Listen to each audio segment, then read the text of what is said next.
Welcome students to our next section of this chapter, structure and bonding. So in the previous class we have discussed about the metallic conductions and various theories like valence bond theory, you have electron C model and molecular orbital theory. ठीक है, और it is also known as band theory.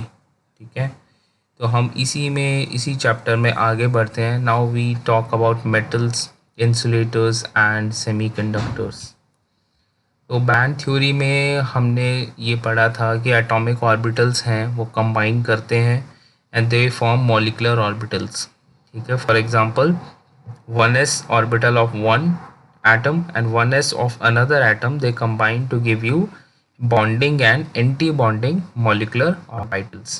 ठीक है, तो जो दोनों orbitals हैं bonding and anti bonding, we can differentiate them in terms of valence and conduction band. So band thus formed by a series of energy levels which contains the valence electrons. हर एक atom है उसके जो outer orbitals हैं, they are the valence atomic orbitals. So when they combine together giving you a series of band, जैसे हमने पिछले class में कहा था कि जितने एटम्स हैं वो सब मिलके बैंड ग्रुप्स बना देते हैं. जो फिल्ड ऑर्बिटल्स हैं वो लोअर साइड में है, लोअर एनर्जी में होते हैं. They are called as the valence band in together, क्योंकि वो सारे वैलेंस इलेक्ट्रॉन को रिप्रेजेंट कर रहे हैं. ठीक है, और जो अपर ऑर्बिटल्स हैं, जो एम्प्टी ऑर्बिटल्स हैं, they are called as the conduction band, क्योंकि वो वैकेंट होते हैं and they are mostly responsible for the conduction of electrons. Alright, so as in this case, band formed by a series of energy levels which contains the valence electrons. Alright, they are represented by valence band. अब इनकी property क्या है? They are the highest occupied energy band. ठीक है, अब यहाँ highest occupied कहा गया है, ये नहीं कहा गया है कि ये हायर लेवल पे रहते हैं. ठीक है, लेवल इनका कम होता है, बट ये वो पर्टिकुलर बैंड हैं जो सबसे ज़्यादा ऑक्यूपाइड है. ठीक है, occupied by what? Valence electrons. So it may be completely field और पार्शली फिल्ड विद इलेक्ट्रॉन्स. ठीक है, वो चाहे कम्प्लीटली फिल्ड भी हो सकते हैं, पार्शली फिल्ड भी हो सकते हैं. That depends upon the how many number of valence electrons are present. And the next जो उसके ऊपर जो लाई करता है, that is the conduction band. ठीक है, कंडक्शन बैंड की सर्टेन प्रॉपर्टीज हैं. They are defined as the lowest unfilled permitted energy band. ठीक है, ये लोवेस्ट बैंड है जो कि अनफिल्ड है.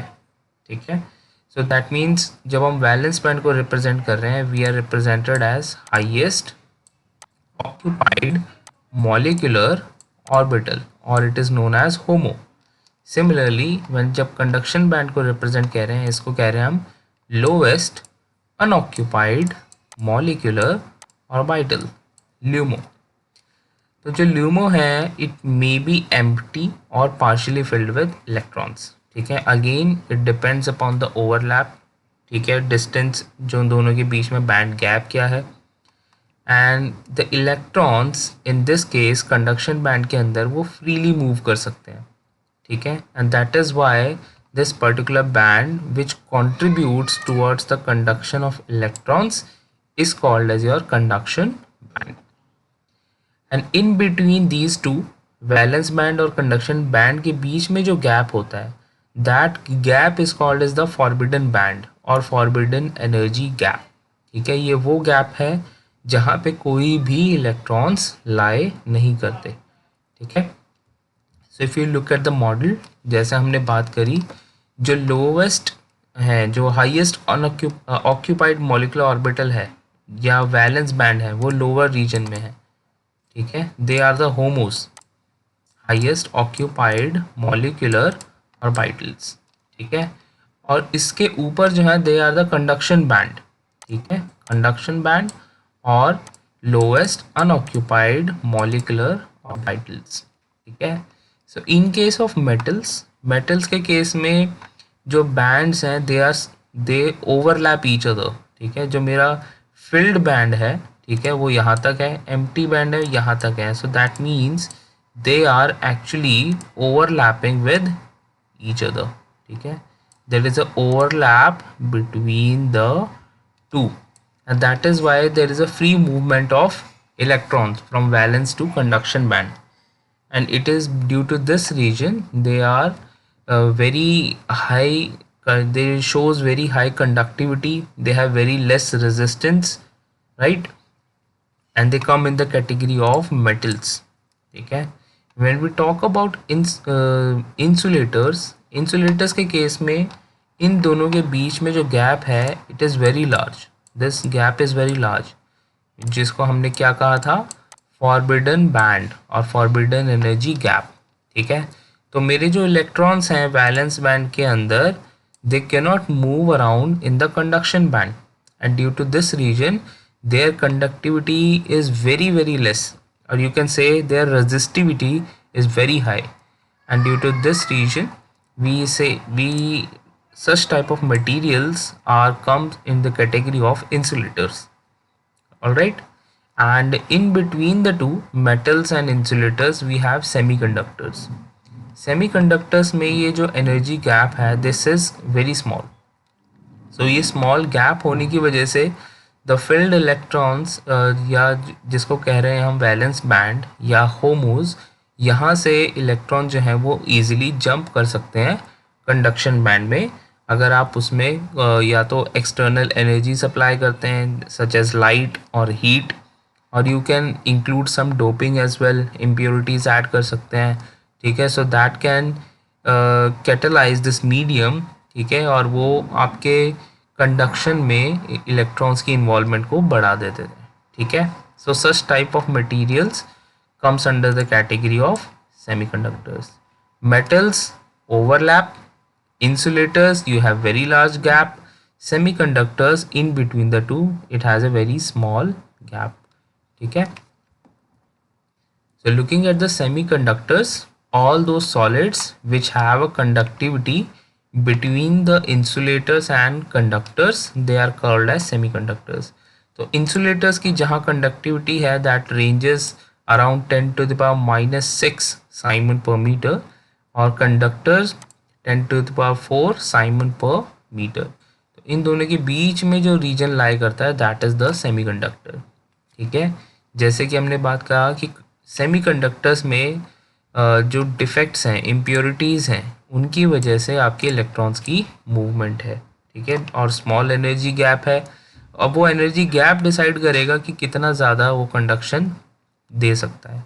सो जनरली जो आपके ग्रुप 14 एलिमेंट्स हैं लाइक योर सिलिकॉन, जर्मेनियम, ठीक है, they act as a very good semiconductors. Right, so there are two types of semiconductors. One is an intrinsic semiconductors, another is an extrinsic semiconductors.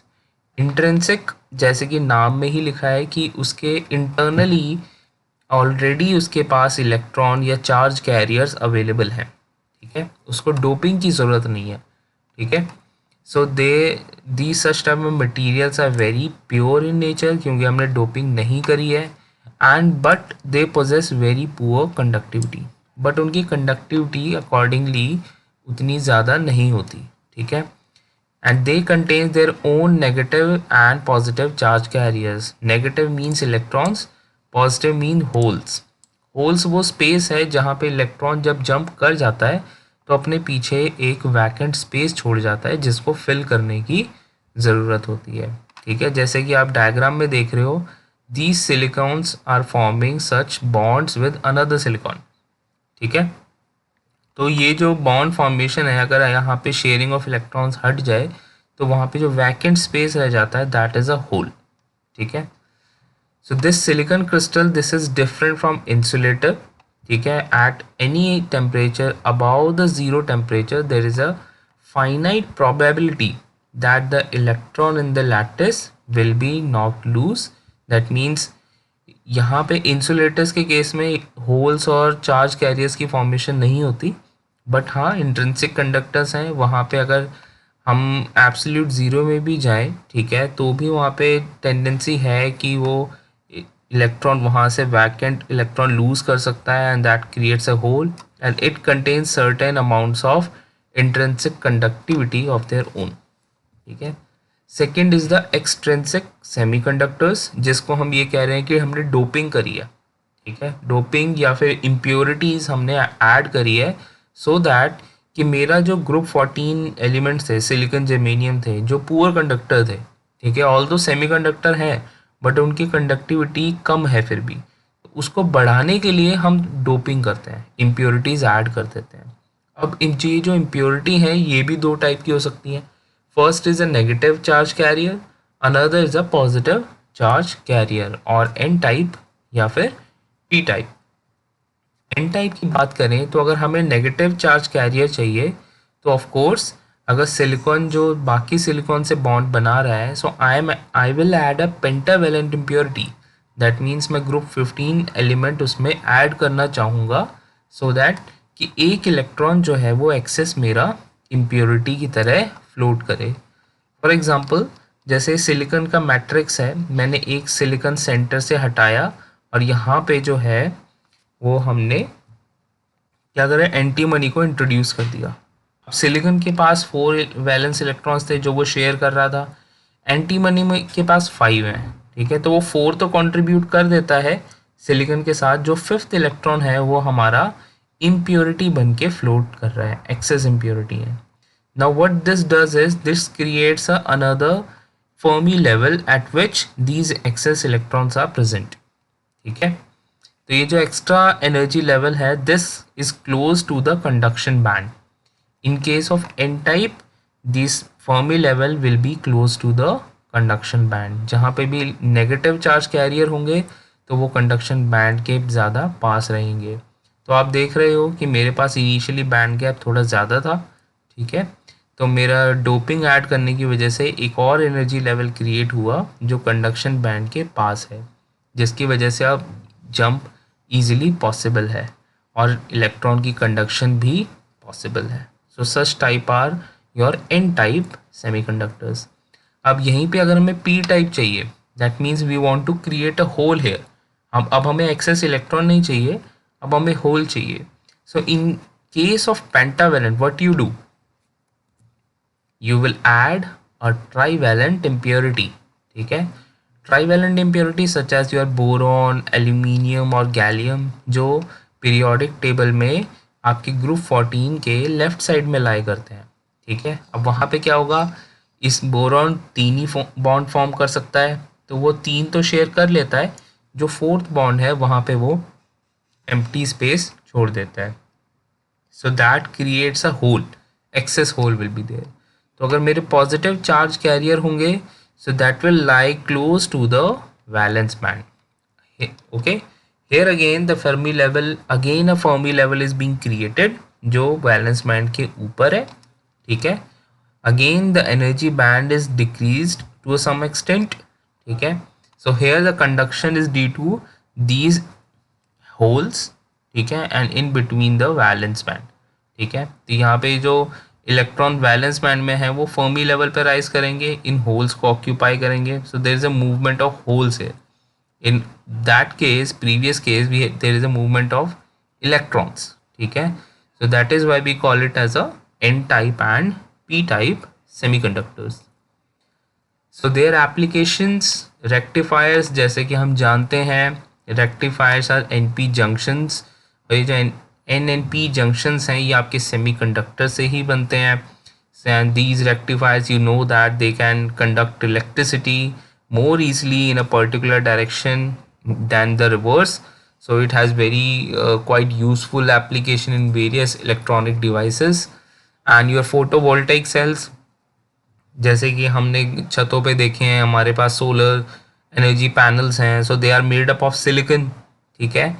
Organic photovoltaic diodes भी हैं, वहाँ पे भी semiconductors का use हो रहा है, ठीक है। And so this flow of electrons using these semiconductors, they are being trapped and utilised to generate electricity, ठीक है।